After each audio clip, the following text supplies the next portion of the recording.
Lebanon dikenal sebagai negara yang mengakui berbagai agama.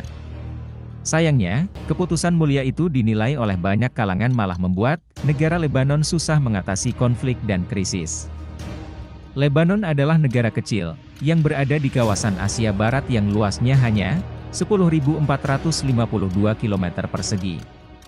Luas negara Lebanon ini sama seperti luas beberapa kabupaten yang ada di Indonesia. Seperti Kabupaten Morowali Utara, yang ada di Provinsi Sulawesi Tengah dan Kabupaten Kota Waringin Barat, Provinsi Kalimantan Tengah. Di negara kecil itu, tercatat sekitar 6 juta penduduk yang mayoritas menganut agama Islam dan Kristen. Namun selain kedua agama tersebut, ada sekitar 18 sekte agama yang juga diakui negara Lebanon yang terbagi menjadi 4 Muslim, 12 Kristen, Yudaisme, dan Druze.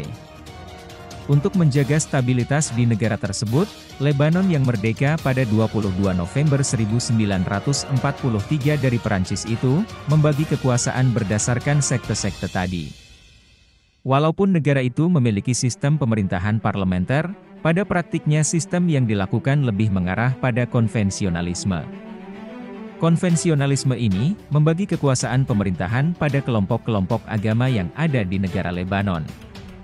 Pembagian itu meliputi, presiden yang harus dijabat seorang yang beragama Katolik Maronit, Perdana Menteri dijabat seorang Muslim Sunni, Wakil Perdana Menteri dari Kristen Ortodoks, Ketua Parlemen seorang Syiah, dan seorang Wakil Ketua Parlemen dari Kristen Ortodoks. Tidak hanya di pemerintahan, di parlemen pun pembagian tetap dilakukan. Negara ini memiliki 128 kursi parlemen, yang rasio pembagiannya mewakili kelompok Islam dan Kristen. Seperti yang telah disinggung di sebelumnya, tujuan dibentuknya sebuah sistem konvensionalisme ini adalah untuk mencegah konflik sektarian. Selain itu dimaksudkan untuk memberikan keadilan secara demografis bagi 18 sekte agama yang ada di Lebanon. Sayangnya, cita-cita mulia itu tak bertahan lama sebab terjadi oligarki politik dan monopoli ekonomi dari setiap kelompok. Kondisi tersebut diperparah dengan adanya kepentingan masing-masing kelompok yang juga berafiliasi dengan kekuatan asing, seperti Prancis, Palestina, Iran, Arab Saudi, Amerika Serikat, dan Israel. Jauh sebelum dikenal sebagai negara yang sering konflik, Lebanon merupakan oasis di Timur Tengah. Pada periode 1950 hingga 1960, negara ini dikenal memiliki stabilitas ekonomi yang baik. Mereka mengerahkan sektor perdagangan, pertanian, pariwisata, dan perbankan untuk membangun negaranya yang baru merdeka. Karena kemajuannya, negara Lebanon sempat dijuluki sebagai Swiss dari Timur. Namun, itu semua berubah ketika Perang Saudara meletus. Meletusnya Perang Saudara ini, didahului dengan peristiwa eksodus yang dilakukan oleh masyarakat Palestina, karena adanya konflik Israel-Palestina. Pada tahun 1970, Palestine Liberation Organization atau PLITRO dan pemimpinnya yaitu Yasser Arafat memindahkan basisnya ke negara Lebanon. Dikutip dari laman Kementerian Luar Negeri, pada April 1975 terjadi bentrok antara warga Lebanon dengan kelompok PLITRO di Ain ar-Rummanah, Beirut. Hal ini lalu memicu perang ke seluruh wilayah negara Lebanon. Perang itu makin memanas, karena pemimpin negara Lebanon mulai bekerja sama dengan negara asing. Contohnya, orang-orang Kristen Maronit yang dipimpin Partai Phalangis bersekutu dengan Suriah dan Israel untuk memerangi PLITRO. Sementara itu, fraksi yang lain bersekutu dengan Suriah, Iran, dan negara lainnya. Pertempuran itu sempat terhenti pada 1976, dikarenakan ada mediasi dari Liga Arab dan intervensi Suriah. Mereka menjalankan hak veto pada politik negara Lebanon. Keputusan dari mediasi itu adalah pembentukan negara Israel, lalu diizinkannya 100.000 pengungsi Palestina pindah ke negara Lebanon. Hal ini membuat demografi di Lebanon berubah, dan menjadi awal mula terjadinya konflik regional berkepanjangan di sana. Malangnya, meskipun sempat terhenti, konflik kembali terjadi di negara Lebanon.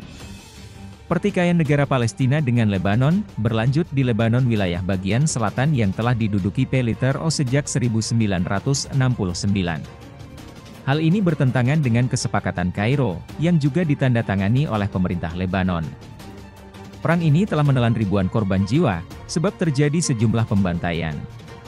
Mulai dari pembantaian karantina pada Januari 1976 oleh pihak Phalangis pada pengungsi Palestina.